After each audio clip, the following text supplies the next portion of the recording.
네, 안녕하세요. 열심히 들어오고 계시네요. 네, 저희 담당자가 계속해서 수락을 해주고 있습니다. 오늘 컴패니언 카드 키트 런칭 기념 특별 세미나, 웨비나죠? 네, 웨비나를 5시부터 5시 45분까지 한 45분 정도의 시간 동안에 진행을 하고자 합니다. 저는 장진규이고요. 컴패니언 카드 키트, 아마 텀블벅에서 보셨을 거예요. 텀블벅에서 보셨던 그 컴패니언 카드 키트를 개발하는 데 있어서 뭐 여러 가지 고민들, 뭐 이야기들 이런 것들을 담아서 여러분들께 웨비나로 내용을 전달드리고자 오늘 특별한 시간을 마련했습니다. 아마 이제 웨비나 속속 지금 들어오고 계시니까 아마 녹화를 또 저희가 해서 공유 드릴 수 있는 기회들이 있을 테니까 혹시 조금 늦게 들어오셔서 앞부분을 놓치셨더라도 보실 수 있게끔 준비를 해놓도록 하겠습니다. 웨비나가 짧게 진행되는 만큼 집중해서 잘 봐주시고요. 그리고 저희도 최대한 컴팩트하게 이 컴패니언 카드 키트에 대해서 좀 설명드리는 시간을 가져보도록 하겠습니다. 네, 이 컴패니언 카드 키트 사실 저희도 사실 이 컴패니언 카드 키트라는 걸 만들게 될 줄 몰랐어요. 왜냐하면 저희 회사에 대한 소개들을 아마 보셨던 분들은 아시겠지만 저희가 이제 컴퍼니 빌더라고 해서 스타트업들을 투자하고 또 그 해당 스타트업들의 사용자 경험 관련된 일들을 함께 해나가는 그런 조직인데 저희 같은 회사들이 사실 많이 하는 게 뭐냐면 제로 투 원, 그러니까 아예 프로덕트가 없는 형태의 스타트업들이 프로덕트를 만드는 과정에서 어떤 형태로 프로덕트를 만들어야 되느냐 여기에 대한 고민들을 같이 해주고요. 또 원 투 100, 어떻게 보면 이제 만들고 나서가 더 사실은 저희는 중요하다라고 생각을 하거든요. 그래서 그 부분에 대한 고민들을 저희가 많이 하다 보니까 결국은 제품이나 서비스를 만드는 데 있어서 가장 중요한 게 처음에 제품 서비스를 어떤 방향으로 만들고 개선해 나갈 거냐. 이걸 끊임없이 의사결정하고 반복하는 게 굉장히 중요하고 이제 그 과정에서 주로 이제 팀이겠죠. 팀 구성원들 간의 어떤 유기적인 어떤 생각의 공유 그리고 서로가 뭔가 하나의 컨센서스를 이뤄내는 작업들이 필요한데 여기에서 사실 부딪힘이 많이 발생해요. 그래서 저희가 이제 이 부분을 어떻게 해결할까 고민을 하다가 저희 회사가 가지고 있는 저희만의 어떻게 보면 지적재산권을 조금 더 쉬운 방향으로 풀어내고 그걸 여러분들한테 전달해 보면 어떨까라는 생각을 갖다가 이렇게 이제 컴패니언 카드 키트라는 것까지 만들게 됐습니다. 그래서 이 내용에 대해서 한번 소개를 해드려 볼게요. 지금 일단 텀블벅에서 저희가 이렇게 사랑받는 프로덕트 경험 설계의 비밀이라는 내용을 가지고 저희가 이제 텀블벅에서 런칭을 했는데 짧은 시간 안에 굉장히 많은 분들이 펀딩을 해주셨어요. 그래서 앞으로도 아마 펀딩을 많이 하지 않을까 싶고 또 뭐 학교나 기관에서도 많이 이제 요청을 주셔서 저희가 이 컴패니언 카드 키트를 굉장히 많이 어떻게 보면 여러분들한테 전달드릴 수 있지 않을까라는 생각을 갖고 있습니다. 네, 오늘 이거 텀블벅에서 사실 진행한 거라서 평소와 달리 저희가 약간의 광고성 멘트를 안 할 수가 없는데요.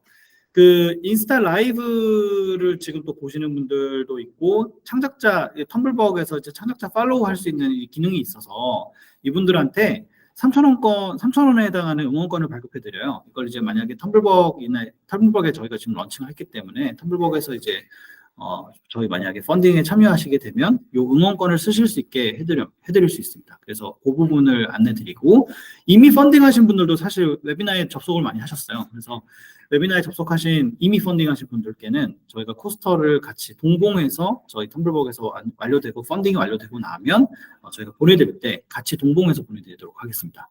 그래서 이 부분을 오늘 공지를 해드리고 광고성 멘트는 여기까지 그리고 다음으로 넘어가 볼게요. 오늘 웨비나를 하는 어떻게 보면 저희 회사에 대한 소개를 앞에서도 잠깐 언급을 했습니다만 말씀을 좀 드릴 수밖에 없을 것 같아요. 저희 회사는 스타트업들을 키우는 컴퍼니 빌더이고요. 이제 앞에서 수식어가 붙어 있는데 이 UX라는 분야에 대한 전문성을 가진 컴퍼니 빌더입니다. 그래서 저희가 이제 일반적으로 벤처 캐피털이나 엑셀러레이터 또 이제 디자이너 분들은 뭐 웹 에이전시 뭐 이런 에이전시들 그리고 일반적인 이제 기업들이 있겠죠. 그런 회사들하고 저희 회사의 차이가 뭐냐라고 물어보시는 분들이 많이 계셨어요. 근데 이제 저희 회사는 사실 에이전시처럼 뭐 누군가의 어떤 뭐 요청을 받아서 그 일을 수행하거나 돈을 받고 수행하거나 뭐 혹은 뭐 일반적인 스타트업처럼 하나의 어떤 원 프로덕트를 가지고 뭔가 승부를 보겠다라거나 아니면 벤처 캐피털이나 엑셀러레이터처럼 우리는 돈만 투자할게 라고 하는 회사의 종류가 아니라 저희는 이제 두 가지가 섞여 있습니다. 하나는 투자사들이 갖고 있는 투자 기능이 있고요. 또 하나가 바로 어떤 특정한 전문성을 그 스타트업들을 키우는데 직접 투입하는, 리소스를 투입하는 형태의 기능이 있는데 그게 이제 저희는 사용자 경험인 거예요. 그래서 저희 사용자 경험 분야를 전문성을 갖고 저희가 컴퍼니 빌딩을 하는 그런 회사다라고 봐주시면 될 것 같아요. 그래서 이거는 사실 뭐 저의 개인적인 제가 이제 투자를 예전부터 했었던 경험과 또 이제 컴퍼니 빌더를 만들게 된 계기가 이제 녹아져서 이 회사를 창업하게 됐다라고 보시면 되겠습니다. 근데 이 회사가 그러면 왜 이런 얘기들을 하냐, 이게 이제 아마 더 궁금하실 것 같은데요. 저희 회사가 가지고 있는 관점은 사실 사용자 경험 그 자체예요. 그러니까 저희는 디지털 제품이나 서비스를 만드는 여기 계시는 모든 분들이 사실 제품이나 서비스 왜 만들겠어요? 결국은 누군가한테 도움이 되라고 만들잖아요. 물론 이제 그게 도움이 되는 분들 입장에서 내가 이게 충분히 도움을 받았다면 거기에 상응하는 어떤 재화적인 가치를 내가 뭐 투자를 하죠. 그래서 뭐 여러분들 많이 쓰시는 뭐 OTT 서비스들 나를 즐겁게 해주기 때문에 사실 OTT 서비스를 구독을 하게 되겠죠. 그래서 어쨌든 하나 중요한 사실은 우리가 디지털 제품이 됐건 그렇지 않건 어쨌든 중요한 거는 우리가 인류의 삶을 위해서 뭔가 제품이나 서비스를 만드는 것이고 특히 중요한 것은 사람들이 가지고 있는 어떤 문제를 해결할 수 있도록 그 해결하는 과정에서 이 제품이나 서비스를 쓰셔라 라는 관점에서 이제 우리가 이 프로덕트를 만든단 말이죠.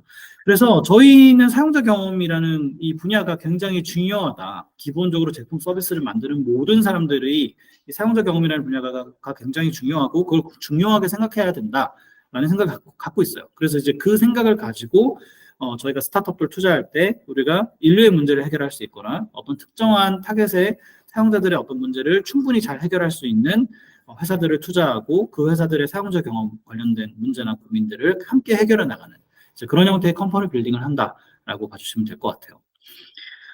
저희가 이제 이런 분야들을 이제 사용자 경험이라는 분야를 제가 이제 이렇게 설명하면 뭐 대부분 고개를 끄덕끄덕 하시지만 사실 사용자 경험 분야에 관심이 있으신 분들이 아닌 분들이 UX를 이해하는 폭은 굉장히 좁아요. 깊이감도 없고 사실은 뭐 사용자 경험 뭐 사용자들이 하는 경험이지 뭐 이 정도의 수준으로 보통 이해하시는 분들이 많고 그러다 보니까 우리나라가 미국이나 다른 이제 선진국들에 비해서 사용자 경험 분야에 대한 인식이 사실 깊이가 굉장히 얕습니다. 그래서 그 부분을 어떻게 보면 좀 개선하는 것 자체도 저희 컴퍼니 빌더가 가지고 있는 어떻게 보면 미션이라고 볼 수 있어요. 그래서 거기에 관련된 어떤 우리만의 서비스라던가 혹은 뭐 인재 양성 프로그램 뭐 이런 것들을 저희가 만들고 있거든요. 그래서 그런 여러 가지 일들도 겸해서 하고 있고요. 앞에서 얘기했던 이 저희가 컴패노이드 랩스라는 이름도 가지고 있고 앞에서 얘기했던 이런 이제 사용자 경험에 대한 어떤 지식을 전달할 때 그냥 UX는 어떤 겁니다라고 이렇게 정의를 설명하거나 하기만 한다면 아마 저희가 그렇게 크게 특징적으로 보이지는 않으실 거예요. 근데 이제 저희가 중요하게 생각하는 사용자 경험 어떻게 보면 차세대 경험인데 차세대 사용자 경험을 컴패니언 경험이라고 정의를 하고 있습니다. 근데 이제 여기에 대한 이제 여기서부터 약간 어려워질 수 있다. 라는 생각이 들어서 이걸 어떻게 보면 조금 쉽게 설명할 수 있으면 좋겠다라는 생각으로 저희가 지금 웨비나를 하게 됐는데 이 컴패니언 경험이 뭐냐라고 하면 저희가 이제 만든 개념이 아니고요. 물론 이제 제가 정의를 하기도 했지만 원래 업계나 학계에서 두루 통용되는 그 워딩이에요. 그래서 이 컴패니언 경험이라는 것 자체는 사실 우리가 뭐 제품이나 서비스 같은 것도 예를 들면 여러분들 망치를 가지고 망치질을 한다. 그러면 망치를 가지고 망치질을 하면 뭐 못이 박히거나 하겠죠. 또 망치의 뒷부분을 가지고 박힌 못을 뺄 수도 있겠죠. 그러니까 어쨌든 중요한 건 뭐냐면 어떤 도구를 쓰더라도 어떤 목적이 있고 그 목적을 달성하기 위해서 하는 행위나 그 목적을 달성했을 때 만족감이나 이런 것들이 수반된단 말이죠. 근데 이제 저희가 이제 사용자 경험 분야에서 특히 컴패니언 경험이라는 개념을 굉장히 중요하게 보고 있고 제가 이제 뭐 저희 컴블벅에 보면 설명이 되어 있지만 PhD에서 했던 박사학위 과정에서 했던 내용들도 뭐였냐면 앞으로 컴퓨팅 기술이 굉장히 많이 발전할 거고 우리 요즘 뭐 유행하는 GenAI 기반으로 하는 것들 이런 인공지능이나 여러 가지 기술들이 이제 베이스가 되면 아마도 우리가 그냥 도구적으로 쓰이는 것보다는 뭔가 상호작용이 굉장히 중요해지고 그 상호작용의 깊이나 방식이나 형태가 어떻게 되느냐에 따라서 사람들이 이 제품 서비스와 상호작용하고 싶다라고 생각할 수도 있고 아닐 수도 있을 거예요. 그래서 여러분들이 생각해 보시면 지금 쓰시는 제품이나 서비스들, 내가 잘 쓰는 서비스 제품이 분명히 있을 겁니다. 그런 제품이나 서비스는 아마 여러분들이 이렇게 생각해 본 적이 없는데 잘 생각해 보시면 컴패니언 경험을 주고 있어요. 그런 것들이 실제로 디자인이 돼서 제공이 되고 있기 때문에 여러분들이 그 제품이나 서비스를 쓰는 겁니다. 그래서 여기에 대한 이제 설명을 하고 있는 개념이 컴패니언 경험이에요. 그래서 이걸 이렇게 설명하면 이제 어려우니까 조금 쉽게 설명을 해볼게요. 예전에 그 베이맥스라고 하는 이 인형이 아니고 뭐라 그러죠? 로봇이죠. 로봇이 나오는 영화, 빅히어로라는 영화 보신 적 있어요? 그 영화에 보시면은 이 베이맥스라고 하는 얘가 자기 입으로 얘기합니다. 나는 디지털 헬스케어 컴패니언이다. 이렇게 설명하면서 이제 뭔가 아프다라는 표시를 하는 소리를 내거나 어떤 인터랙션이 발생하면 이렇게 스케일링해서 물어봐요. 그러니까 1점에서 10점 척도로 이렇게 물어봐서 너 얼마나 아프니? 이렇게 물어봅니다. 그러니까 굉장히 이제 로봇 중심적인 어떤 어떻게 보면 아픔을 표현하는 방식이죠. 우리가 뭐 아픔을 표현할 때 예를 들면 나 10번만큼 아파, 1번만큼 아파 이렇게 하진 않잖아요. 그러나 이제 컴퓨터 같은 경우에는 이렇게 이제 해야지만 인식을 하기 때문에 이렇게 물어보죠. 어쨌든 여기서 말씀드리고 싶은 거는 얘가 단순히 그냥 뭐 건강 관리하는 데 도움을 주는 뭐 요즘으로 따지면 디지털 헬스케어 서비스나 로봇이에요라고 얘기하는 게 아니라 얘가 이제 사용자가 얼마나 아픈지 어떻게 아픈지를 주도적으로 자기가 확인하고 거기에 대한 해결책도 제시하거나 조언도 주거나 혹은 실질적인 도움을 준단 말이죠. 이제 그런 형태의 제품이나 서비스가 앞으로 굉장히 많아질 거다라는 생각을 하게 되고요. 그리고 그래서 이제 이런 형태의 디지털 제품이나 서비스에 대해서 굉장히 많은 정의와 속성들이 있어요.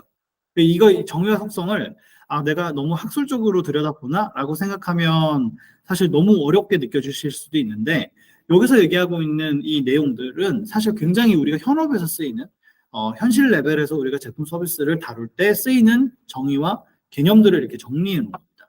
그래서 이제 이런 내용들을 바탕으로 우리가 디지털 컴패니언이라는 것을 어떻게 설명할 수 있을까에 대한 이제 예시들을 조금 담아봤는데 이제 예를 들면 뭐 가이드 해주는 거, 가이드 로봇 같은 경우에도 우리한테 굉장히 좋은 디지털 컴패니언의 예시로 소개가 많이 되고 있어요. 물론 이제 뭐 페퍼 같은 경우에는 비즈니스적인 측면에서는 실패했죠. 그러나 이제 가이드 할 수 있는 역할을 하는 요 로봇으로 설명을 많이 받았었고 또 이제 요즘 뭐 유행하는 것들 중에 버추얼 휴먼이나 이런 이제 프로덕트들 있잖아요. 이 버추얼 휴먼 프로덕트 같은 경우에도 대부분 여러 가지 이제 디지털 컴패니언으로서의 역할을 하는데 특히 뭐 파트너로서의 역할을 하는 컴패니언이다. 보통 이렇게 설명을 하고 이게 이제 에디슨 케어라고 하는 데서 나온 건데 뭐 이런 디지털 프로덕트들 앞으로 굉장히 많아질 겁니다. 그리고 여러분들 뭐 흔히들 예전에 많이 쓰셨던 에버노트 같은 앱들 보시면 이게 이제 지식의 확장을 하는 형태의 컴패니언이에요. 그래서 예를 들면 제가 실제로는 뭐 A라는 거를 기억할 수 있으면 뭐 예를 들면 전화번호라고 쳐보죠. 전화번호를 내가 직접 기억했다면 뭐 에버노트에 이제 내가 기록을 해놓으면 에버노트에 내 전화번호를 기록했다는 사실만 기억하고 있으면 전화번호 자체는 기억할 필요가 없잖아요. 근데 그 전화번호가 무수히 많다고 쳐보죠. 그러면 나는 전화번호를 직접 외우지 않아도 기록만 되어 있다는 사실만 알면 그 위치에 가서 내가 찾아보기만 하면 되죠. 그래서 이제 이런 것들이 어떻게 보면 일반적으로 생각하는 제품이나 서비스를 만들 때 이제 툴적인 측면에서의 어떤 용도로 사용되는 뭐 알람이 있으니까 알람을 켜야겠다, 꺼야겠다 이 정도의 기능보다는 조금 더 진일보된 형태의 경험을 제공해 준다라고 해서 이런 형태의 사용자 경험을 디지털 컴패니언이 사용자 경험을 제공한다라고 해서 컴패니언 경험이라고 부르고 있어요. 근데 이제 이런 내용들이 사실 굉장히 많이 소개가 되고 업계나 학계에서 굉장히 많이 소개가 되고 아까 얘기했던 에버노트 같은 경우에도 지식의 확장. 그래서 내가 직접 경험하거나 직접 기억하지는 않더라도 얘가 대신 기억을 해줘라는 형태로 이해를 하는 거죠. 그래서 실제 에버노트의 그 코끼리 모양의 그 CI 같은 경우에는 애초에 그 코끼리가 기억을 상징하기 때문에 에버노트는 기억을 해주겠다라는 그런 컨셉을 가지고 있거든요. 그래서 사람들한테 경험을 시키는 방식도 너는 잊어버려도 돼, 내가 기억할게. 라는 그런 형태의 컨셉이 녹아져 있고 초반의 인터랙션이나 인터페이스 방식들을 보면 에버노트가 굉장히 그런 것들을 잘 건드리고 있어요.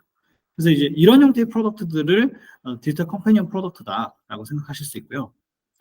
그래서 사실 동반자 경험이라는 게 굉장히 어려울 수 있지만 쉽게 생각해 보면 우리가 사람 동반자 생각해 보면 사람의 동반자라는 것도 뭐 우리가 보통 가족 구성원이거나 뭐 특정한 어떤 일을 같이 하는 사람들, 이런 사람들은 뭐 파트너라든가 동반자 이런 형태로 부를 수 있는데, 이런 동반자들은 나한테 어떤 역할을 합니다. 어떤 역할이라는 걸 하기 때문에 우리가 동반자라고 부여를 해요. 어떤 그런 역할을. 그리고 그 역할을 하기 위해서 필요한 상호작용 방식이 있을 거예요. 그리고 그 상호작용 방식에 의해서 내가 이 동반자한테 어떤 경험을 전달받았다라는 걸 설명할 수 있을 겁니다. 그래서 이 컴패니언 경험이라는 것은 이제 이런 내용을, 이런 구성을 가지고 설명을 할 수 있고요. 컴패니언 카드 키트는 사실 이러한 내용들이 앞에서 제가 설명하면 그렇구나 하고 넘어가지만 이걸 그냥 개념으로서만 이해하면 현업에서 활용할 수 없잖아요. 그래서 저희가 이걸 생각할 수 있는 어떤 도구로서 만든 게 컴패니언 카드 키트예요. 그래서 뭐 영화 하워 같은 경우에 뭐 보셨던 분들이 있으시다면, 영화 하워 같은 경우에 이런 형태의 어떤 주인공 장면이 나오죠. 주인공이 이 영화 허에 나오는 이 OS, 오퍼레이팅 시스템이 목소리로 이제 뭔가를 전달하는데, 그걸 이제 이어폰을 항상 끼고 대화를 나누면서 이 오퍼레이팅 시스템이 뭐 이메일도 읽어주고, 뭐도 하고, 뭐 추천도 해주고, 선물 같은 거 추천도 해주고, 뭐 이런 역할을 하거든요. 이제 그런 게 앞으로 디지털 서비스에서 굉장히 대세가 될 거기 때문에 저희 컴패니언 카드 키트가 사실 활용되면 여러분들이 그냥 기존의 앱 서비스 뭐 만들지 하는 형태의 수준의 생각 발산 방식에서 벗어나서 조금 더 이제 방금 얘기했던 동반자 경험이나 컴패니언 경험이라는 이 개념을 조금 더 스마트하게 잘 활용할 수 있는 그런 형태로 이 컴패니언 카드가 있다라는 것들을 꼭 생각해 보시면 좋겠습니다. 그래서 제가 이걸 얘기할 때 뭔가 요즘의 예시나 요즘의 워딩으로 표현했었을 때 거봐라 우리 말이 맞아 라고 설명할 수 있는 뭔가 근거가 있으면 좋겠다고 생각했는데 나왔어요. 뭐가 나왔냐면은 구글에서 최근에 그 세미나를 열었는데 구글 세미나에서 이 얘기를 했어요. 에이전트 6가지 해서 뭐 커스터머 에이전트, 인플로이 에이전트, 크리에이티브 에이전트, 데이터 에이전트, 코드 에이전트, 시큐리티 에이전트, 이런 식으로 에이전트라는 개념을 설명을 했는데, 이게 에이전트라는 게 결국은 이 관계성이나 수용성이 굉장히 중요해요. 이 관계성이라고 하면 관계를 형성하는 거. 이 에이전트와 어떤 관계를 형성할 거냐. 그다음에 수용성이라는 거는 이 에이전트와 이 상호작용을 통해서 이 서비스 제품 혹은 이 에이전트가 말하는 것들을 받아들일 거냐, 얼마나 수용할 거냐의 문제거든요. 이제 이런 부분들이 굉장히 중요해지고 있고, 이게 AI뿐만 아니라 뭐 블록체인이나 뭐 XR 환경에서 제공하는 뭐 메타버스 경험 같은 것들, 이런 것들에서도 똑같이 관계성, 수용성이 굉장히 중요해지고 있어요. 그래서 이 관계성 수용성에 대해서 뭐 설명들을 많이 하는데, 사실 이 내용이 뭐 저희가 예전에 저희 어디에서 이렇게 발표했던 내용이다 보니까 조금 어렵게 설명되어 있는데, 관계성 수용성은 제가 방금 말씀드린 것처럼 사용자들이 만약에 이 제품 서비스를 쓴다면 이 제품 서비스와 어떤 관계를 맺을 거냐, 그 다음에 이 제품 서비스를 얼마나 수용할 거냐, 어떤 식으로 수용할 거냐, 이런 관점으로 사용자 경험의 변화가 많이 일어나고 있다는 거죠. 그래서 이 동반자 경험이라는 것을 가지고 이제 요런 내용들을 설명하는데 어려우니까 넘어가고, 저희가 보통 이제 이걸 설명할 때 요 내용을 많이 설명해요. 이제 이걸 보면 되게 어렵잖아요. 근데 잘 보시면 컴패니언 카드 키트 그 내용 설명되는 거 보셨던 분들이라면 이 생각을 하실 거예요. 이거 어디서 많이 보는 키워드인데 하실 거예요. 그렇게 보셨다면 굉장히 잘 보신 거예요. 왜냐하면 컴패니언 카드 키트가 결국은 여기 지금 뭐 구조라고 적혀 있잖아요. 이 사용자 경험에 관련된 이 동반자 경험을 구성하는 요소들, 구성 요소들을 가지고 이제 이렇게 쪼개놓은 건데, 예를 들면 컴퓨터는 어떤 역할을 할 거다. 그 역할의 범주가 있고요. 그 다음에 사용자들이 경험하는 건 어떤 경험이 있다라는 것들이 설명되어 있고요. 그 다음에 그런 역할을 수행하는 컴퓨터가 사람들한테 어떤 사용자 경험을 전달하기 위해서 어떤 상호작용이 있어야 되느냐. 우리가 보통 현업에서 말하는 펑션, 피처, 이런 것들이 어떤 게 들어가야 되느냐에 대한 소개가 여기 중간에 인터랙션으로 들어가 있죠. 그래서 이제 요 3가지의 범주를 가지고 저희가 컴패니언 카드 키트를 만든 겁니다. 그래서 저희가 이거를 그냥 컴패니언 카드 키트를 예를 들면 앞에서 보셨던 요 키워드들을 가지고 만약에 그냥 요런 걸 가지고 한번 써보세요. 컴패니언 역할은 뭐죠? 뭐 이렇게 선택해보고 설명하고, 뭐 경험은 뭐지? 인터랙션은 뭐지? 이렇게 그냥 눈으로 이렇게 보면 너무 어렵잖아요. 너무 어렵고 상호작 경험을 설계하기 위해서 우리가 흔히 말하는 디자인 띵킹 방법론을 생각해 보면 디자인 띵킹은 내가 자유도가 굉장히 높아서 포스트잇에 써서 붙이고 또 붙이고 너도 나도 붙여서 쫙 붙여놓으면 그걸 이제 카테고리로 군집으로 묶고 생각을 발산하는 시간을 서로 가져가지고 의견을 취합하면 거기서 뭐 필요한 포스트잇만 떼서 붙인다거나 혹은 필요한 것들만 뭐 취사 선택해서 반영해서 우리가 뭐 마치 키워드 클라우드처럼 이렇게 만들어가지고 디자인 띵킹 프로세스를 통해서 우리 제품 서비스의 방향성을 설정하고 이런 과정들을 디자인 띵킹에서 하는데 사실 그 방식이 오픈되어 있기 때문에 그걸 장점으로 보는 사람들도 많지만 사실 단점이 더 많아요. 그리고 사용자 경험을 다룰 때 있어서는 단점이 더 많은 게 어떤 사용자 경험인지 사용자 경험에 대한 전문성이 없는 상태에서 그냥 그렇게 하면 뭐 이렇게 코에 걸면 코걸이, 귀에 걸면 귀걸이 방식의 결과가 나오기 쉽거든요. 그래서 이제 그런 부분들을 타파하고자 저희가 이 컴패니언 경험이라는 차세대 사용자 경험을 이렇게 카드 키트로 만든 겁니다. 그리고 이 키트를 쓸 때 컴패니언 카드 키트에서 쓸 때 중요하게 생각되는 지점이 뭐냐? 이 디자인 띵킹을 대체한다. 디자인 띵킹을 대체하려면 생각의 틀이 좀 어느 정도 있어야 되잖아요. 그 틀을 컴패니언 보드라고 이 보드를 만든 겁니다. 그래서 이 보드에다가 컴패니언 카드와 저희가 제공하는 여러 가지 구성 요소들을 바탕으로 생각을 발현하고 수렴하는 시간을 거치면 이제 한 팀에서 뭐 스타트업 팀이 됐건 대기업이 됐건 뭐 어느 뭐 한 2명, 3명 정도의 팀에서 하건 어쨌든 그런 팀들이 이제 이 생각을 딱 정리해 나가는데 굉장히 도움을 많이 받을 수 있는 형태로 보드를 제작했어요. 그래서 요거에 대한 이제 예시를 나중에 뒤에 보여드릴 거예요. 잠깐.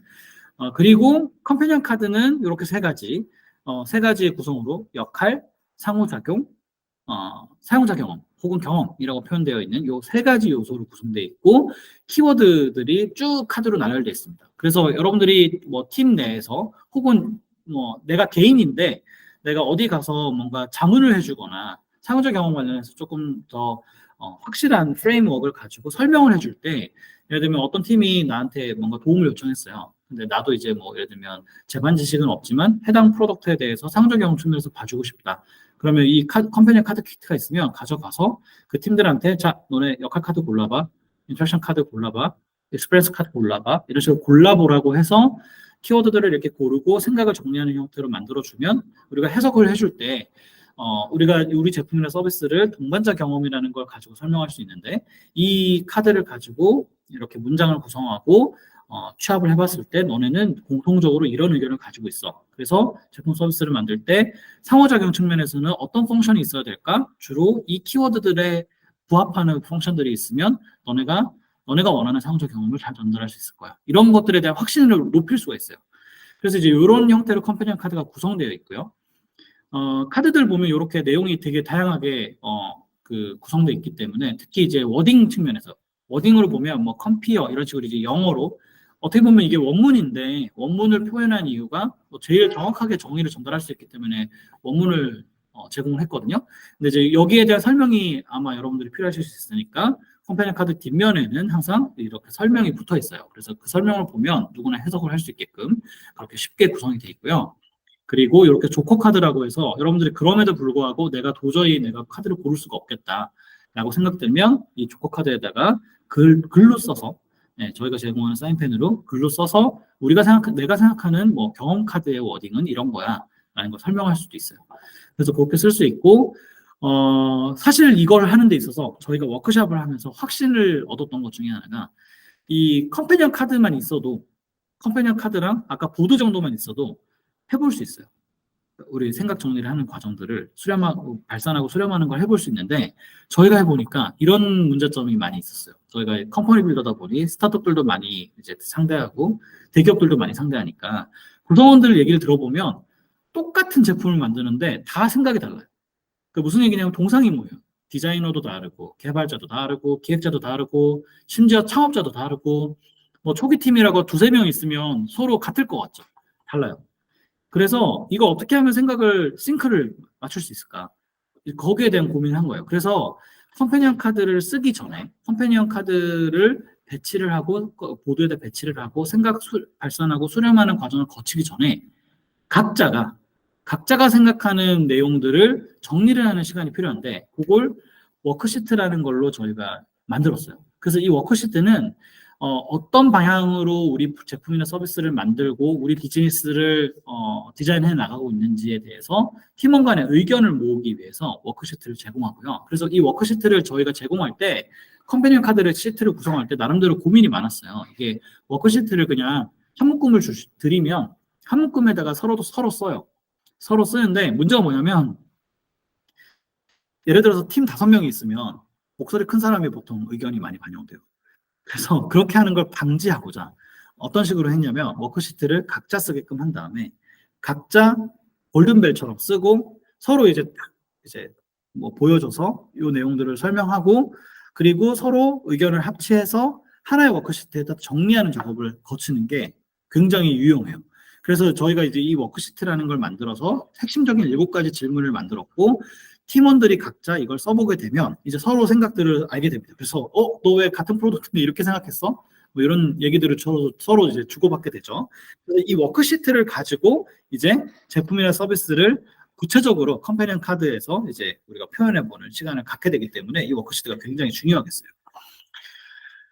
그래서 저희가 이제 이거를 어차피 저희가 그 텀블벅에서도 저희가 이제 그 웨비나가 아니죠. 워크샵을 할 건데 그 워크샵은 사실 이제 그 컴패니언 카드를 구입하신 분들 중에서 워크샵 참여하시면 이 워크샵을 통해서 이제 본인들의 제품 서비스 혹은 본인들이 뭔가 고민하고 있는 어떤 프로젝트에 대한 내용들을 이제 조금 더 딥하게 다룬다면 오늘은 웨비나니까 간단하게 아까 얘기했던 이 컴패니언 보드 카드 워크시트를 가지고 이 컴패니언 보드에 있는 이 프레임워크를 활용해서 우리 제품 서비스를 정리하고 이 제품 서비스를 어떤 방향으로 가져가야 되느냐, 개발하는 데 있어서 어떤 방향으로 가져가야 되느냐에 대한 것을 시뮬레이션을 한번 해보는 시간을 가져볼게요.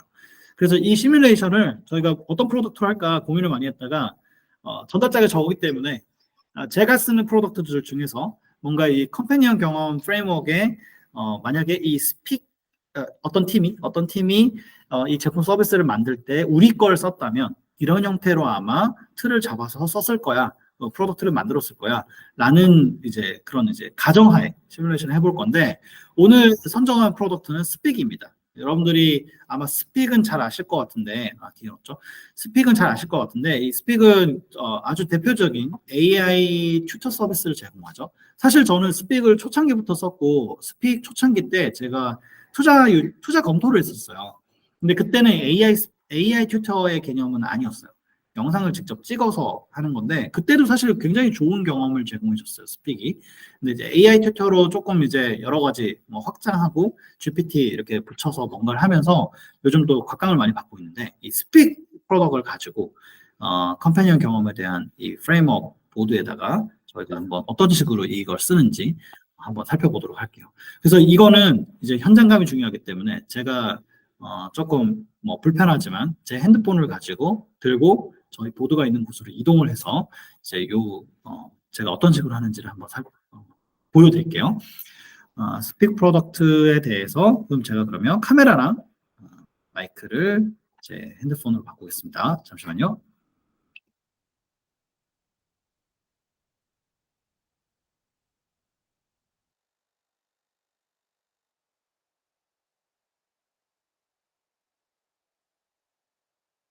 네, 저 잘 보이시죠? 마이크가 끄였어요.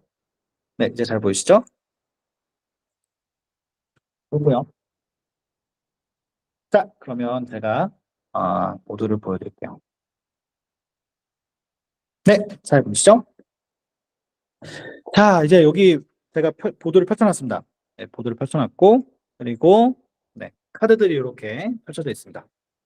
그리고 저희가 나름대로 뭐 배치를 뭐 대충이라도 좀 해놨어요. 그래서 카드도 있고요. 그다음에 모더레이터 카드도 있습니다. 그리고 워크시트도 있습니다. 이제 이걸 가지고 이제 저희가 한번 보여드릴게요. 자, 그럼 화면을 세로로 보면은 네, 자 이렇게 보드가 있어요. 저희 PPT도 제가 넘겨드릴 거니까 보드가 있죠? 네, 요걸 가지고 이제 정의를 해볼 건데 첫 번째로 이제 워크시트를 원래 써야 돼요. 그래서 워크시트를 써야 되는데 워크시트 어떤 식으로 쓰냐면 제가 잠깐 올려드렸고 가볼게요.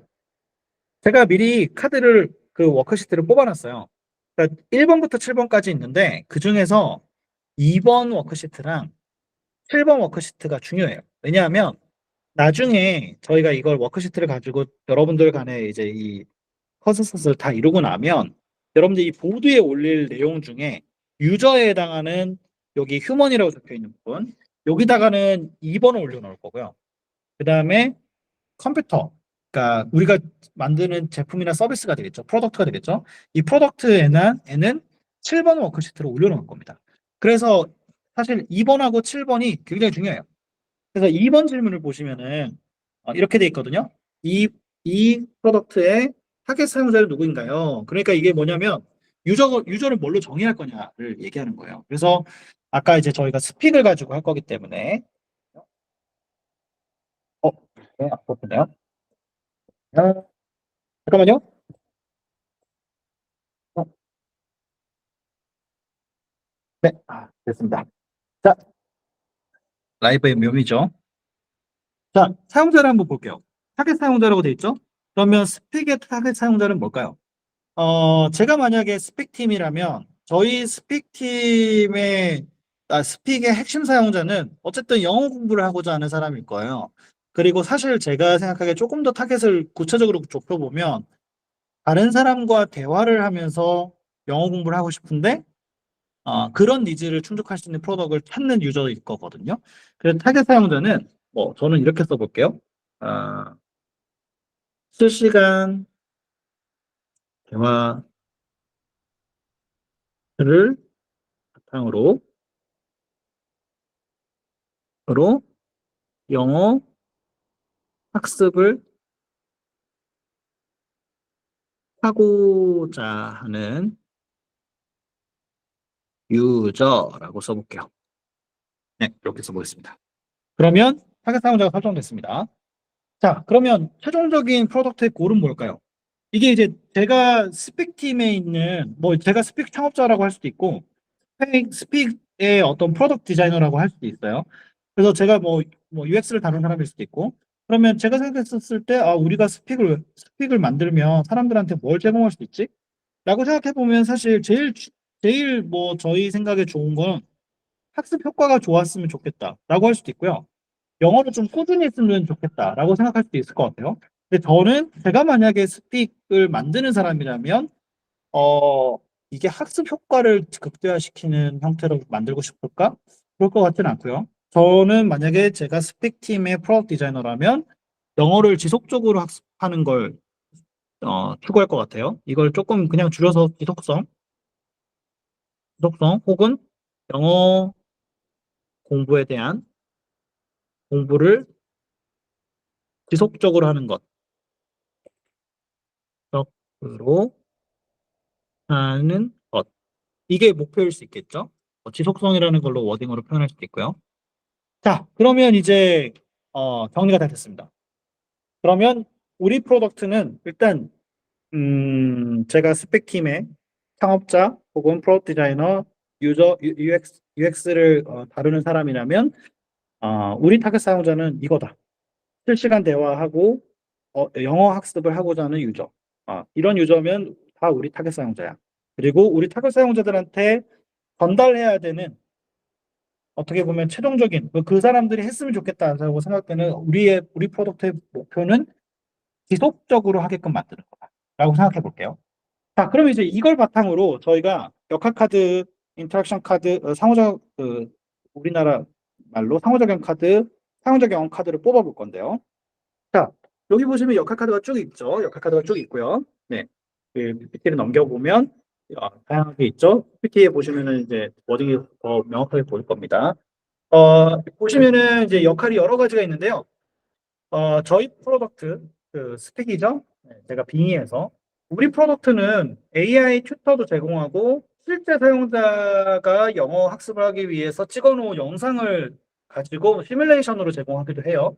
어쨌든 중요한 건 우리가 그렇게 전달하는 이유는 어떤 역할을 하게끔 하려고 하는 걸까? 그렇게 생각을 해보면 예를 들면 뭐 시스템 이런 건 아닐 것 같아요.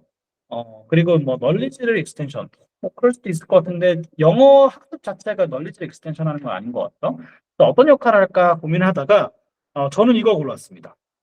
이걸 골라볼게요. Embedded Intelligence. 왜냐하면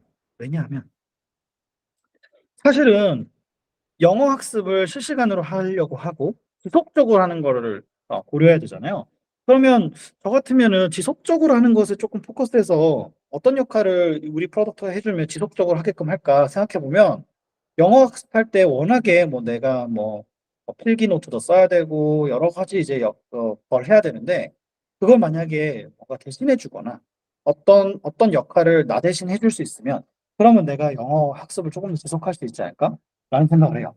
그래서 저는 자동으로 알아서 해주는 Embedded Intelligence라는 역할을 일단 우리 프로젝트에 부여를 하겠습니다. 그럼 이제 역할 카드가 됐죠? 다음으로 상호작용 카드를 볼게요. 상호작용 카드도 여러 가지가 있습니다. 여러 가지가 있는데 이 상호작용이라는 건 사실은 쉽게 생각해 보면 제일 쉽게 생각하시는 거는 그냥 기능을 생각하시더라고요.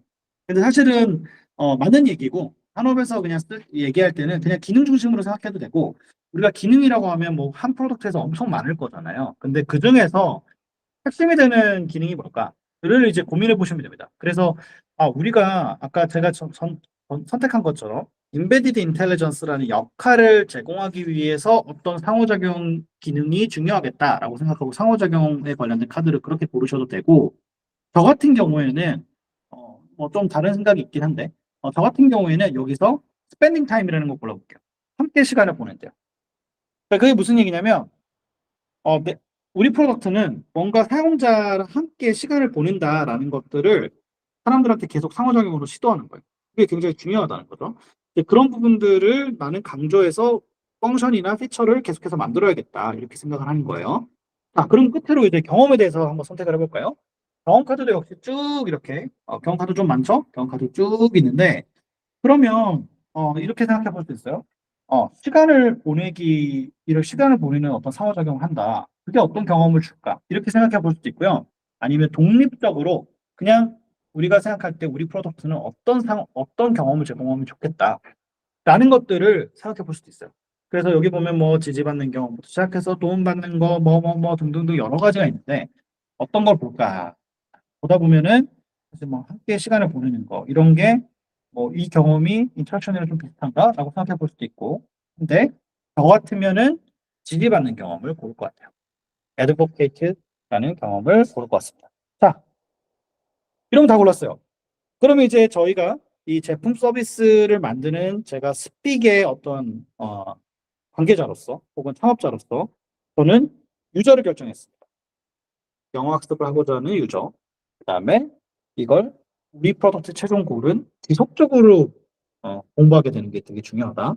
그리고 그걸 하기 위해서 우리가 세 가지 어떤 구성 요소들, 사용자 경험 관련된 구성 요소들, 저희가 앞에서 뭐 HCI 이런 얘기도 했는데 역할적인 측면에서는 Embedded Intelligence 역할을 해야 되고요. 우리 프로덕트가. 그리고 우리 프로덕트는 상호작용 측면에서 보면 시간을 함께 보낼 수 있는 스펜딩 타임이라는 어떤 그 상호작용을 디자인해야 되고요. 그리고 그걸 통해서 나오는 최종적인 경험의 형태가 지지받는 경험이어야 된다라는 생각을 할 수 있어요. 자, 그럼 이렇게 됐는데 이걸 하는 과정에서 지금 보시면은 그 웨비나에서 보시면 그냥 그렇게 할 수 있겠구나라고 생각이 드는데 이제 혼자 컴퍼니 카드 가지고 해보면 어려울 수 있단 말이죠. 그래서 저희가 이 모더레이터 카드라는 걸 제공하고 있어요. 그래서 모더레이터 카드에서도 지금 제가 얘기하는 이 방식에서 뭐 워크시트 쓰고 이런 구체적인 것들만 좀 제외하면 다 유사한 형태로 지금 이렇게 내용을 제공하고 있거든요. 그래서 워크시트를 보시고 이런 형태로 운영을 하면 되고 그리고 중간중간에 이렇게 역할 카드라던가 뭐 상호작용 관련해가지고 잘 모르겠다. 그러면 키카드에서 여기서 하나 열쇠 카드라고 또 부르는데 열쇠 카드에서 하나를 골라봐도 돼요. 마치 부루마블의 황금 열쇠처럼 그렇게 해서 이런 식으로 질문 보시죠. 우리 프로덕트의 이해관계자에는 누가 있을까요? 라는 질문이 나왔어요. 그럼 요 키카드를 가지고 구성원들하고 얘기를 해보는 거예요. 그래서 얘기를 하면서 이해관계자 이런 사람들이 있지 하면서 우리 프로덕트가 가져야 될 역할, 상호작용, 경험에 대해서 논의를 해보면서 카드를 선정하면 됩니다. 그래서 저는 지금 하나씩 선정했는데 어떤 팀들은 이렇게 두 개 선정할 수도 있어요. 뭐 예를 들면 인터랙션, 상호작용 같은 경우도 이렇게 선정할 수도 있어요. 네, 자유입니다. 이렇게 두 개, 세 개씩 선정할 수 있어요. 역할도 뭐 멀티플한 역할을 할 수도 있죠. 우리 제품 서비스가. 이렇게 해도 아무 상관없습니다. 네, 해석이 중요해요. 자, 이렇게 했다고 치고 예를 들면 제가 아까 처음에 뽑았던 걸 중심으로 한번 볼게요. 이 보드의 하단에 보시면 우리 프로덕트는 experience를 전달하기 위해서 사용자와 뭘 하는 역할입니다라는 문장이 있습니다. 좀 작게 지금 카메라에서는 작게 보이는데 네, 실제 보도 보면 잘 보입니다. 여기에 이제 우리가 카드를 역으로 올려볼 거예요. 아까 저는 advocate라는 이 용어가 적힌 지지받는 경험이라는 걸 선택을 했기 때문에 이걸 한번 올려볼게요. 여기다 올릴 거고요. 자, 다음에 인터랙션에서는 spending time이라는 거 올려볼게요. 네, 올려보고 역할 카드에서는 embedded intelligence를 제가 골랐으니까 이렇게 올려볼게요. 이렇게 하면 다른 거는 눈에 안 보이게끔 치우고요. 자, 이렇게 하면 문장이 완성됐어요. 이게 무슨 얘기냐면요. 아까 고를 때, 아까 역할 카드, 상호작용 카드, 이런 카드들을 고를 때 어떻게 했냐면 위에서부터 아래로 이렇게 해서 골랐어요. 근데 요걸 이제 문장으로 만들 때는 밑에서부터 위로, 바텀업으로 골라요. 그래서 바텀업으로 선택해서 문장을 만들어요. 자, 그러면 우리 프로덕트는 어떤 프로덕트죠? 우리 스픽이라는 우리 영어 학습 앱은 지지받는 경험을 사람들한테 제공할 거예요. 사용자들한테.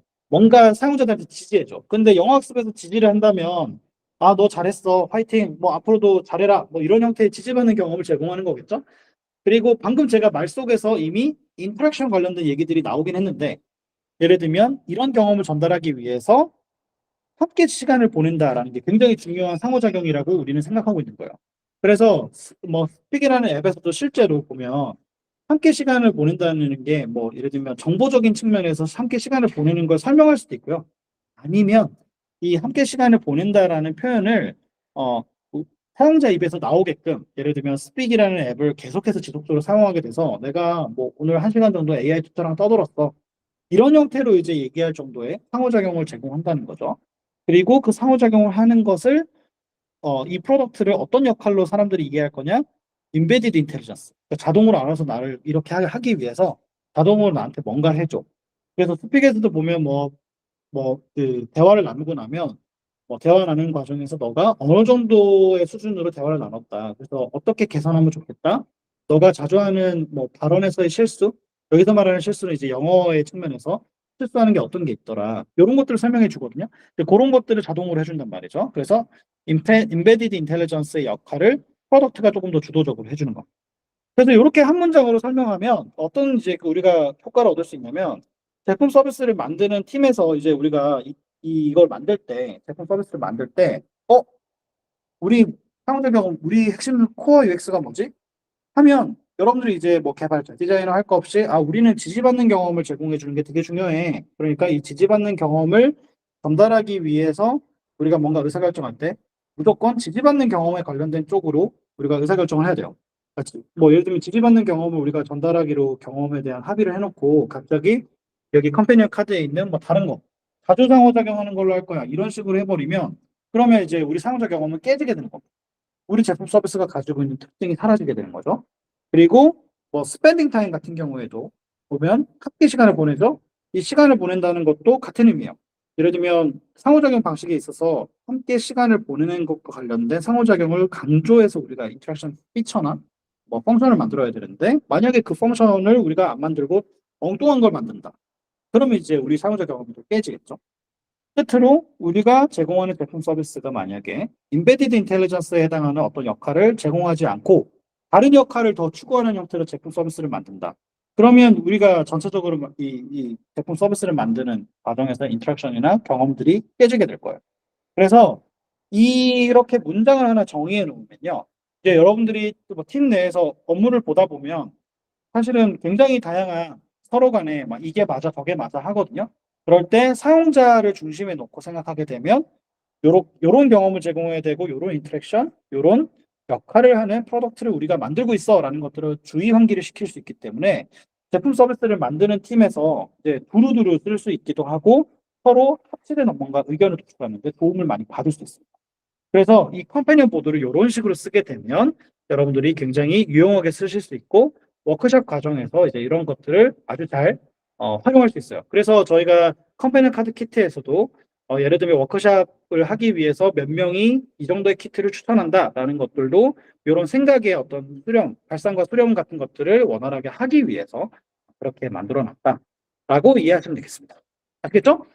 자, 그래서 이제 웨비나에서 저희가 스픽을 가지고 한번 예시를 담아봤는데, 자, 이제 제가 다시 자리로 돌아가서 나머지 얘기들을 한번 드려볼게요. 나머지 얘기들도 한번 들어보실 수 있게 제가 빨리 장소를 이동하겠습니다. 잠시만요.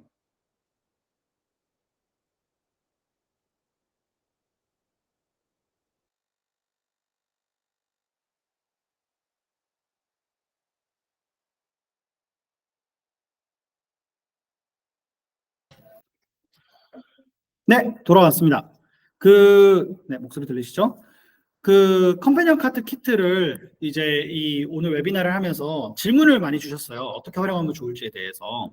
그래서 보통 뭐 질문들이 다 이런 식이에요. 컴패니언 카드 사용법이 궁금하다. 카드 활용 범주가 궁금하다. 뭐 이런 말씀을 하셨었는데, 아까 이제 웨비나 지금 앞에서 했던 이제 시뮬레이션을 보셔서 아시겠지만, 컴패니언 카드 키트는 기본적으로 모더레이터 카드를 중심으로 사실은 운영을 하면 누구나 쉽게 사용을 할 수 있어요. 사용을 할 수 있고, 활용 범주는 사실 프로덕트를 만드는 거의 대부분의 팀이면, 뭐 개인도 상관없고요. 팀이면 활용을 얼마든지 할 수 있습니다. 그리고 사실 컴패니언 카드 자체만 있어도 뭐 극단적으로 생각해 보면 보드가 없어도 하실 수는 있어요. 그러나 이제 저희가 이 키트로 제공하는 이유는 디자인 띵킹하고 달리 저희는 이 프레임워크에 의해서 여러분들이 이걸 활용했었을 때 가장 효과가 극대화되기 때문에 저희가 아예 한 세트로 구성을 한 거고요. 그리고 키트를 활용할 수 있는 뭐 방안 같은 것들이 뭐가 있느냐라고 했었을 때는 저희는 이런 걸 추천드려요. 내부에서 보통 회의를 할 때 뭔가 의사결정이 되지 않거나 어려울 때, 그리고 제품 서비스를 뭐 당연히 뭐 처음 만들 때도 그렇고요. 그리고 중간중간에 뭔가 뭐 보통 회사들이 타운홀 미팅이나 이런 것들도 하고 워크숍도 하고 하는 이유가 우리가 도대체 우리 회사에서 만드는 제품의 서비스가 어떤 형태로 지금 현재 우리가 나아가고 있고 어떤 방향으로 나가고 있는지를 단순히 뭐 우리가 데이터 기반으로 지표를 보고 이런 것뿐만 아니라 하나의 프로덕트를 동일한 프로덕트를 뭐 한 100명이 만든다. 그러면 서로 이 제품 서비스를 보는 시각이 다 제각각이에요. 같은 걸 만들어도. 그래서 그걸 하나로 모으는 작업을 할 때, 그럴 때 굉장히 유용합니다. 그래서 저희가 워크숍이나 이런 걸 할 때도 굉장히 유용하다고 말씀드린 이유가 그거고, 그게 굉장히 효과성 있게 전달될 수 있는 방식을 저희가 이 컴패니언 카드 키트를 가지고 제공하는 거고, 방금 이제 웨비나에서는 사실 저희가 프리셋된 형태로 제가 한번 시뮬레이션 해본 거기 때문에 한 15분 정도 걸렸는데, 10분, 15분 정도 걸렸는데, 보통 워크숍 할 때는 한 1시간 정도 합니다. 1시간 정도 하고 워크시트도 뭐 작성하는데 시간도 좀 걸리고요. 그리고 이걸 이제 오늘은 간단하게 해석했지만 조금 더 깊은 형태로 해석을 하려면 한 1시간 정도의 워크숍은 무조건 소요가 된다라고 보시면 될 것 같아요. 그래서 저희가 뭐 텀블벅에도 소개를 해놨는데 사실 의사결정하는 과정에 대해서 제가 아까도 소개했던 것처럼 이 컴패니언 카드 키트는 모든 제품 서비스를 만드는 의사결정 과정에서 두루 쓰일 수 있습니다.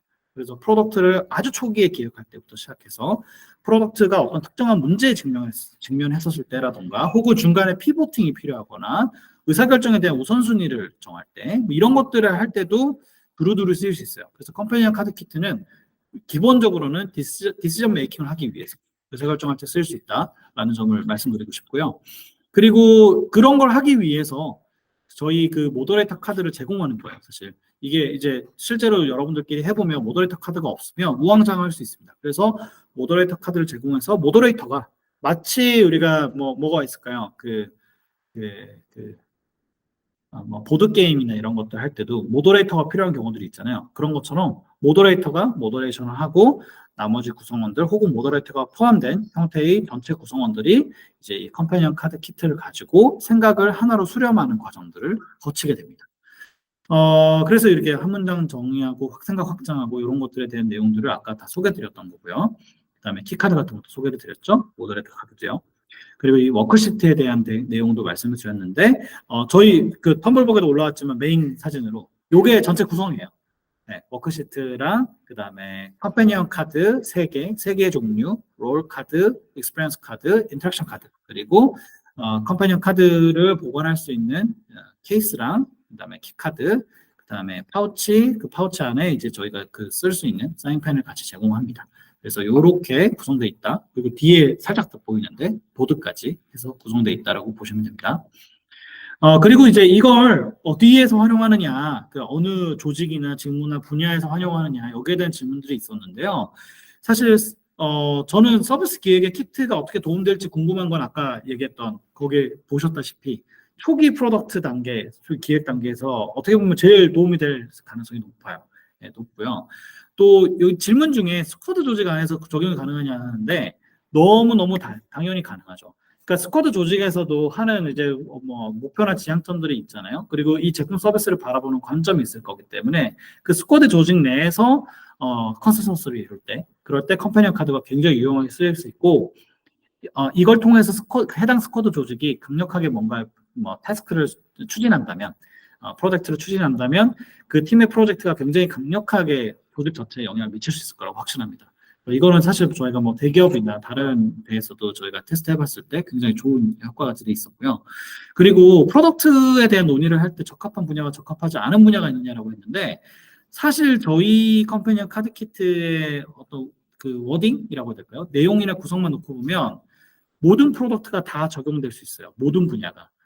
그런데 저는 약간 이제 저희 이제 이걸 같이 개발하고 주도했던 팀원들하고도 이 얘기를 나눴는데, 저는 사실 이건 디지털 프로덕트, 그러니까 우리가 지금 뭐 대부분 IT 회사에 종사하고 있는 사람들이니까 IT 기반의 어떤 프로덕트를 만들고 있는 사람들이면 다 적용 가능하고, 만약에 뭐 여기 계시는 분 중에 정말 특이하게 뭐 나는 IT 아니고요, 뭐 사실 그냥 뭐 일반적인 제품 서비스 만드는 뭐 사람인데 그런 경우에도 컴퍼니 카드 쓸 수 있냐? 그러면 사실 용어나 이런 형태로만 놓고 보면 쓸 수 있는데, 디지털 프로덕트가 아니면 이런 근거를 바탕으로 이 컴퍼니 카드 키트를 썼다라고 하기가 그걸 백업하기가 좀 힘들어요. 이게 뭐 아무래도 베이스가 IT 기반으로 되어 있다 보니까 그런 정도의 허들 정도만 있습니다. 그래서 대부분의 뭐 요즘 제품 서비스 만드는 여러분들은 대부분 다 IT를 기반으로 하기 때문에 다 적용된다라고 보시면 되겠습니다. 네, 그래서 실제로 저희가 이걸 어떻게 도움을 줄 수 있는지에 대해서 증명을 하기 위해서 또 사실 지난 몇 개월 동안 상당 부분의 시간을 들여서 어, 아주 많은 팀들의 테스트를 거쳤고요. 그래서 그 워크샵과 의견들을 수렴해서 저희가 뭐 용어적인 측면에서 조금 더 쉽게 설명한다거나 이런 것들을 이제 저희가 정리를 잘 했기 때문에 아마 여러분들도 아주 쉽게 사용하실 수 있을 거라고 생각이 듭니다. 사용자 경험 관련해서 이제 질문들이 좀 있었는데요. 이 사용자 경험이라는 것에 대해서 알아야 될 필요성이라던가 프로덕트 설계에 있어서의 차이 같은 것들을 말씀 주셨고, 또 하나가 컴패니언 카드의 어떤 이 키워드들과 특성을 시키기 위해서 어떤 것들을 던져야 되는지, 어떤 질문들을 던져야 되는지 이런 부분들에 대해서 고민하시는 분들이 좀 있었어요. 그리고 번외편이긴 한데, 네, 예, 그 머신러닝 엔지니어였던 것 같아요. 머신러닝 엔지니어 분께서 이 질문 남겨주셨는데, 사실 이 질문에 대한 대답을 제가 어떻게 드릴까 생각하다가 이 질문에 대해서 제가 짧게 설명을 드리고 마치면, 사용자 경험에 대한 필요성은 사실 여러분들이 프로덕트를 만들 때 그냥 내가 만들고 싶은 거 만들진 않잖아요. 물론 그런 사람들도 있지만 대부분은 내가 만들고 싶은 프로덕트를 만들기보다는 사람들이 내 걸 써줬으면 좋겠다는 마음에서 만들잖아요. 사실 그 마음 자체가 사용자 경험의 출발점이에요. 그래서 사용자 경험의 필요성이 있느냐, 사용자 경험을 고려해야 될 필요성이 있느냐 없느냐는 사실은 질문 자체가 성립하지 않아요. 여러분들이 뭔가 만든다면 유저가 분명히 있을 겁니다. 그 유저를 위해서 만드는 거라서 사용자 경험은 무조건 필요해요. 그리고 이 사용자 경험에 대한 고려를 바탕으로 프로덕트를 만들면, 그렇지 않은 프로덕트에 비해서 뭐 여러분들이 가장 쉽게 생각할 수 있는 거는 뭐 가장 뭐 어느 게 더 편리한 제품인가요? 이런 질문에 대한 해답을 사용자 경험을 고려했었을 때 줄 수 있다는 거죠. 그리고 이제 이걸 컴패니언 카드 키워드랑 연결시켜서 보면은 사용자의 특성과고 컴패니언 키워드를 연결시켜서 만약에 질문을 한다 그러면, 저희가 사실 키카드에 그런 내용들이 좀 있거든요. 이 특성을 어떤 식으로 연결시켰지. 그래서 그 키카드를 보시면 핵심 질문이 무엇이 있을지에 대해서 생각해 볼 수 있는데, 간단히 말씀드리면 컴패니언 키워드들의 키워드 내용들을 보시면 그 키워드들이 딱 보는 순간 이거는 어떤 유저들 특성이 이런 게 있을 것 같은데 라는 게 딱 떠오르는 게 있습니다. 그래서 사실은 질문이 필요 없는 경우들도 많아요. 근데 이제 여러분들이 아예 좀 초심자인 경우에는 핵심 질문들이 키카드에 담겨 있으니까 한번 보시면 좋을 것 같고, 그 머신러닝 엔지니어 너무 흥미로운 질문이었는데, 사실 개발자분들이야말로 사용자 경험에 대해서 굉장히 민감해야 되는 분들입니다. 왜냐하면 사실 개발자들이 대부분 내가 만들고 싶거나 내가 개발할 수 있는 방식대로 만들려고 해요. 그래서 왜 개발자랑 디자이너랑 많이 싸우는 이유 중에 하나가 디자이너가 이렇게 디자인해 보면 개발자가 이거 안 돼요. 개발하기 힘들어요. 뭐 개발할 때 이런 리소스가 안 돼요. 보통 다 이렇게 얘기하거든요. 리소스 문제, 시간 문제, 개발하기 뭐 난이도 문제 이런 것들. 그런데 잘 생각해 보시면 결국 여러분들이 제품 서비스를 만들어서 쓸 사람들은 사용자인데 사용자가 내가 개발한 방식이 마음에 안 들어. 뭐 조금 쉽게 얘기하면 그 경험해 봤더니 불편해. 이러면 개발자가 만든 그 개발 결과물이 쓸모가 없습니다. 그 개발 왜 하겠어요? 개발도 결국은 사용자들이 잘 쓰게끔 만들려고 하는 거거든요. 그래서 머신러닝 엔지니어나 뭐 요즘 제네AI나 AI 관련된 쪽 개발자분들 많이 이제 저도 자문을 하는데 AI 개발자분들한테도 제가 그 말씀을 꼭 드려요.